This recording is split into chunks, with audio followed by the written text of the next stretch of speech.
대표적인 전세 사기 피해 사례의 세 번째는 이사 당일 임대인이 변경되거나 주택담보대출이 실행된 사례입니다.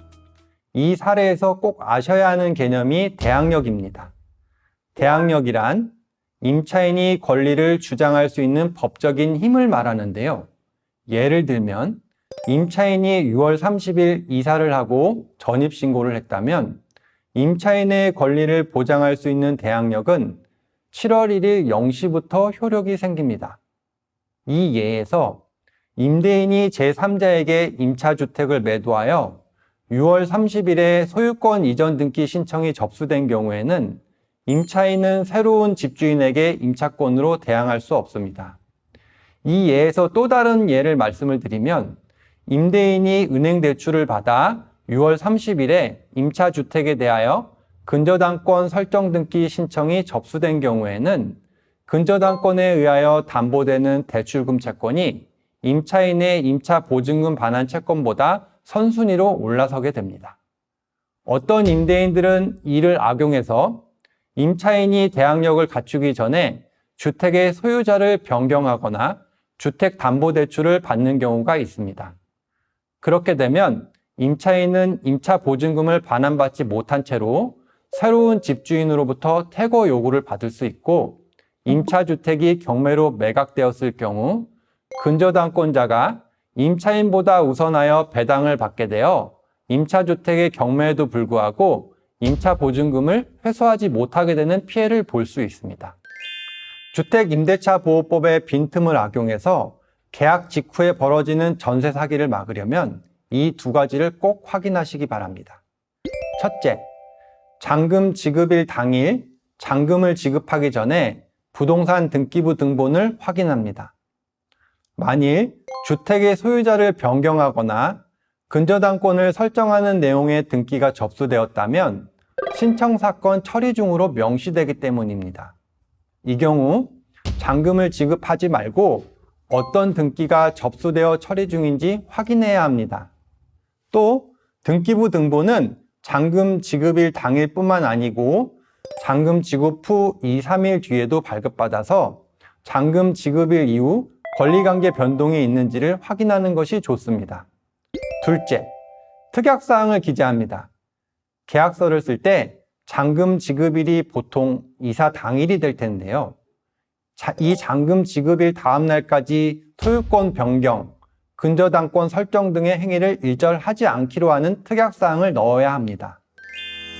대표적인 전세 사기 피해 사례의 네 번째는 가짜 임대인과 임대차 계약을 체결한 사례입니다. 집주인이 아닌 사람이 집주인인 척 명의를 도용하는 경우인데요.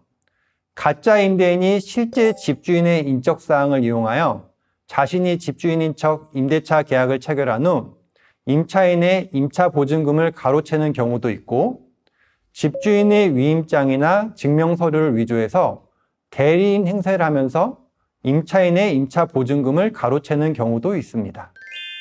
불가피한 이유로 임대인 본인이 아닌 대리인과 계약을 하는 경우엔 이 같은 피해를 막기 위해서 다음의 세 가지를 꼭 확인하시기 바랍니다. 첫째, 임대인의 신분증 사본, 위임장, 인감증명서를 교부받으시기 바랍니다. 위임장은 임대인이 대리인에게 임대차 계약 체결 권한을 위임하는 내용으로 작성되어 있어야 하고 해당 위임장에는 임대인의 인감 도장을 날인하되 위임장에 날인된 도장과 인감증명서상 인감 날인을 대조해서 두 서류에 찍힌 임대인의 인감이 동일한지 확인하시기 바랍니다. 둘째, 임대인 본인과 유선통화 또는 문자 연락을 해서 임대차 계약 내용을 확인하고 대리인에게 임대차 계약 체결 권한을 위임한 것이 맞는지에 대하여 다시 한번 확인하셔야 합니다. 셋째, 전세보증금은 반드시 임대인 명의 통장에 입금해야 합니다. 만일 임대인의 요청에 의해 피치 못할 사정으로 대리인 계좌로 입금해야 하는 경우라면 특약사항에 임대인의 요청에 따라 대리인 계좌로 입금하게 되었음을 반드시 명시하고 임대인으로부터 직접 전세보증금 수령에 관한 영수증을 교부받는 것이 좋습니다. 마지막 5번째는 임차인의 전출 신고 후 벌어지는 전세 사기 피해 사례입니다. 전입 신고를 한 후에는 임대인이 무엇을 요구하든 전출 신고를 해서는 안 됩니다. 임차인으로 권리를 보장받기 위해서는 대항력을 유지하고 있어야 하는데요. 전출 신고를 할 경우 대항력의 중요한 요건 중 하나인 주민등록이 미비되는 상황이 되므로 매우 위험합니다. 임차인이 전출 신고를 한 사이에 임대인이 임차주택을 담보로 하여 담보대출을 받게 된다면 그 대출금 채권이 임차인의 임차보증금 반환 채권보다 우선하게 되기 때문에 이런 경우 임차주택에 대하여 경매가 진행되면 임차보증금을 돌려받지 못할 가능성이 높아집니다. 또한 임차인이 전출 신고를 한 사이에 임대인이 임차주택을 제3자에게 팔 수도 있는데요. 이 경우 새 집주인이 임차인에게 퇴거하라고 하면 임차인은 이미 전출 신고로 계약력을 상실한 상태이기 때문에 임차인으로서 보호를 전혀 받지 못할 수 있습니다. 전출 신고로 인한 전세 사기를 예방하기 위해선 임차 보증금을 돌려받기 전까지 대항력과 우선 변제권을 유지하는 게 중요합니다. 임대인으로부터 임차 보증금을 돌려받지 않았는데 이사를 하거나 다른 집으로 전입 신고를 하게 되면 임대차 계약 후 전입 신고와 확정일자 부여 등으로 취득한 대항력과 우선 변제권을 잃게 됩니다. 따라서 임차 보증금을 돌려받기 전까지 주택의 점유와 주민등록, 확정일자를 유지해야 합니다. 그럼에도 부득이한 사정으로 급하게 이사를 가거나 다른 곳으로 주민등록을 이전하여야 한다면 반드시 임차권 등기를 하고 이사를 하거나 주민등록을 이전하는 것이 안전합니다. 다음은 모든 전세주택을 계약하기 전 꼭 해야 하는 전세 사기 예방법입니다. 첫째, 안심전세 앱을 활용하여 주택 시세, 부동산 등기부 등본, 위반 건축물 여부, 임대인 정보 등을 확인해야 합니다.